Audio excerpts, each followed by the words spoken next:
Legal knowledge is important in genealogy, especially of old laws and legal terms. On today's episode of the Ancestral Findings podcast, I'll show you why and where you can get this knowledge.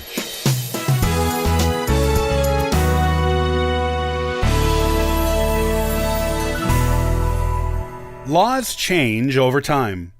To fully understand documents mentioning your ancestors, you need to understand the laws of the times the documents were created. You will come across a lot of legal documents in genealogy. Usually, they will be laws pertaining to property, inheritance, and marriage, though if your ancestor was involved in some kind of civil or criminal court case, those records and their associated laws may come into play, too.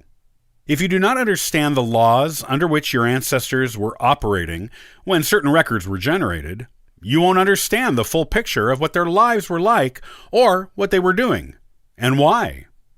Sometimes, wills don't make sense in why an ancestor gave more to some children than to others. Marriage records may not make sense if you don't know the laws pertaining to marriage and divorce at the time. Property transfer laws can actually help you reveal unknown relationships between people, relationships you would not otherwise have known existed if you did not know the laws pertaining to property transfer, where your ancestor lived at the time that they lived there. You will also come across a lot of old-fashioned legal terms in these documents, and you need to understand what the terms mean to understand the full story behind the record. A good thing to remember is that there are local, regional, state, and national laws. There are laws like that now, and there were those same levels of laws during your ancestors' lifetime. Just like today, laws were constantly changing back then. There are some genealogy books that deal with the legal aspects of genealogy research, though those books usually only deal with state and national laws. They can be very useful for researching laws in existence at various times in the nation and your ancestors' state. To discover more about regional and local laws in your ancestors' area during the time they lived there, you may need to consult the county or local library there, or even the county commission or town or city hall. There are usually local law books kept at the local level. You need to find the law books that pertain to the time period you are researching. Librarians and town hall staff members can assist you in finding what you need.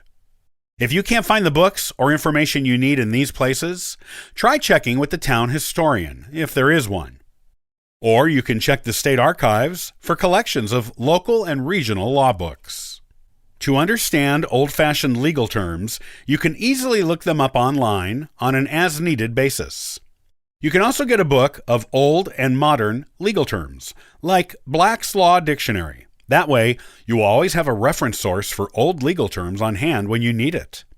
You can use it at home for online research and carry it with you for research in the field. It is a handy reference. Once you know the laws you are dealing with in old legal documents of genealogical value, as well as the legal terms that go with them, you will get a more thorough understanding of your ancestors' life and times. You will also have a much richer understanding of what they were going through in the legal issue and why. Knowledge of laws and legal terms of your ancestors' time and place can help you place your ancestor in his or her community and give you the context of their relationships with their neighbors and family. Get this knowledge, and you will be a much better genealogist for it.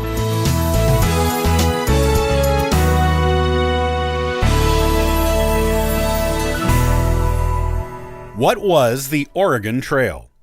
Join me on the next episode, and I'll give you what you need to know about this important part of American history and how you can discover whether your ancestors traveled it. Thanks for joining me today. I'll see you next time on the Ancestral Findings podcast. And for further info, you can visit us at ancestralfindings.com. Copyright by Ancestral Findings, all rights reserved.